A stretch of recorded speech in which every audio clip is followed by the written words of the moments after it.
মৰমৰ জুবিন দা, আশা কৰোঁ তুমি য'তেই আছা কুশলে আছা। তোমালৈ কেতিয়াবাই চিঠিখন লিখি থৈছিলোঁ, দিবহে পৰা নাছিলোঁ। তোমাক আমাৰ মাজৰ পৰা কাঢ়ি লৈ যোৱা আজি বহুদিনেই হ'ল।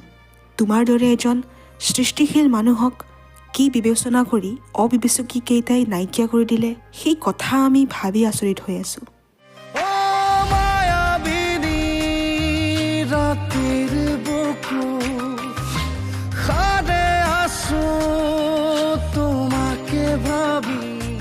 তোমাৰ পুনৰ আগমনৰ আশাত সদায় সকলোৱে তোমাৰ সমাধিত প্ৰাৰ্থনা কৰি আছে।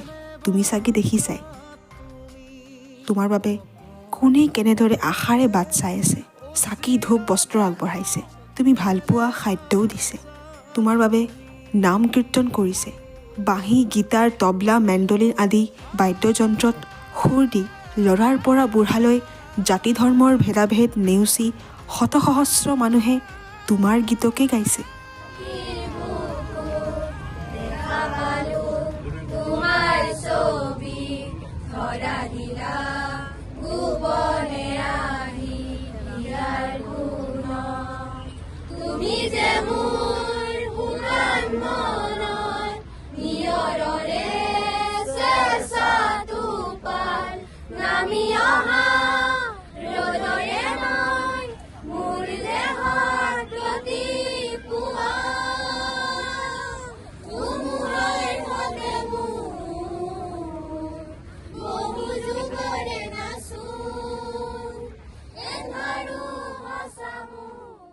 কণমানিটিৰ মুখত তোমাৰ গীতৰ চৰ্চা দেখিলে বৰ আচৰিত লাগে। দেখা পালো তোমাৰ ছবি হৰা দিলা গোপনে আহি হিয়াৰ কোনো।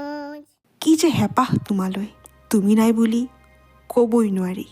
তুমি যেন আকাশে বতাহে, হাবিয়ে জংঘলে, মন্দিৰে মছজিদে, নামঘৰে গীৰ্জাই, নাটঘৰে মঞ্চই বিৰাজমান। তুমি আমাৰ মাজত নাথাকিলেও য'তে আছা তাৰ পৰাই চাই থাকিবা দেই, আমি তোমাক হেৰাই যাবলৈ নিদিওঁ। তোমাৰ মৰমৰ দেউতা, মৰমৰ পত্নী গৰিমা, মৰমৰ পামীকে ধৰি সকলো আত্মীয়ই তোমাৰ ছবি চাই চাই কান্দি আছে। গৰিমা বৌজনীৰ অৱস্থা অতি দুখ লগা হৈছে। দুখৰ মাজতে তেওঁলোকে অসমবাসীৰ মৰমত শান্তিৰে আছে বুলি ভাবিবা। তোমাৰ পোহনীয়া জীৱ জন্তু চৰাই চিৰিকটিবিলাক ভালদৰে আছে।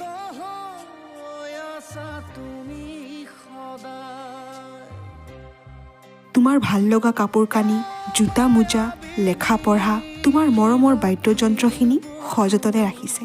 সেইবিলাক অসমৰ প্ৰতিখন জিলাতে হ'ব লগা একোটা মিউজিয়ামত, যাদুঘৰত ৰখা হ'ব বুলি চৰকাৰ তথা তোমাৰ অনুৰাগীসকলে বিবেচনা কৰি আছে। তুমি জানি ভাল পাবা যে তোমাৰ চিতাখন তুমি কোৱা দৰেই ৰাখিছে। তোমাৰ সমাধিস্থলী এতিয়া উপাসনাস্থলীলৈ পৰিৱৰ্তিত হৈছে। নিতৌ শত সহস্ৰজনে তোমাৰ সমাধি ক্ষেত্ৰত সেৱা জনাই তোমাক এপলক চাই গৈছেহি। গুৱাহাটীৰ পৰা উজনিলৈ যাওঁতে বাটতে থকা সোণাপুৰৰ এখন মনোমোহা গছ গছনিৰে ভৰা ঠাইত তোমাক ৰাখিছে। সেয়া হৈছে জুবিন ক্ষেত্ৰ।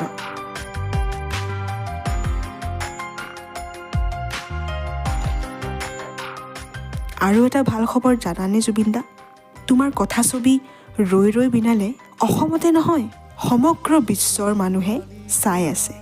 ছবিখনৰ দৰে তুমি আকৌ জুবিনদা হৈ অহাৰ অপেক্ষাত। তুমি আহিবানে জুবিনদা? মায়াবিনী ৰাতিৰ বুকুত তোমাক বিচাৰি সকলোৱে হাহাকাৰ কৰিছে। কৈ শেষ কৰিব নোৱাৰা তোমাৰ কীৰ্তিকৰ্মৰ আলোচনা টিভিকে ধৰি অন্যান্য সৰু বৰ চেনেল, বাতৰি কাকত, ছ'চিয়েল মিডিয়া যোগে প্ৰচাৰ হৈ আছে।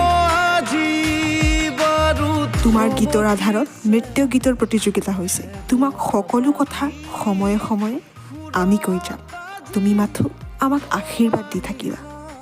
আজিলৈ সামৰোঁ। ইতি ৰং মামা। প্ৰতিটো যুগৰ ৰাঙলী সুৰুজ তুমি, উত্তাল গানৰ নীৰৱ চিঞৰ তুমি, ইউকেলিপ্টাছৰ দৰে দৃঢ় তুমি, সাগৰৰ দৰে বিশাল তুমি, নিয়ৰৰ দৰে কোমল তুমি, হৃদয়ৰ পৰা হৃদয়লৈ বৈ যোৱা লুইত কণ্ঠ তুমি।